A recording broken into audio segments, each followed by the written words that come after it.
સુરેન્દ્રનગર જિલ્લામાં વરસાદના વિરામ બાદ નુકસાનનો પ્રાથમિક રિપોર્ટ સામે આવ્યો। જિલ્લામાં હજુ 60 રસ્તા બંધ છે અને 30 થી વધુ ગામો સંપર્ક વિહોણા છે। ભારે વરસાદ દરમિયાન 70 લોકોને પૂરમાંથી બચાવાયા હતા, જ્યારે કુલ 535 લોકોનું રેસ્ક્યુ કરવામાં આવ્યું હતું। 11 પશુઓના મોત અને 116 કાચા તેમજ 3 પાકા મકાનોને નુકસાન થયું છે। 5 ડેમ ઓવરફ્લો થયા છે અને પાક નુકસાનનો સર્વે કરવા ખેતીવાડી વિભાગને સૂચના આપવામાં આવી છે।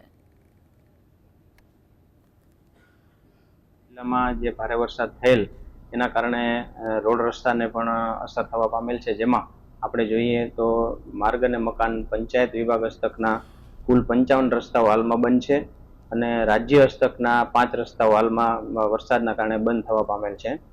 આ ઉપરાંત સમગ્ર જિલ્લામાં કુલ 11 પશુ મૃત્યુઓ નોંધાયા છે।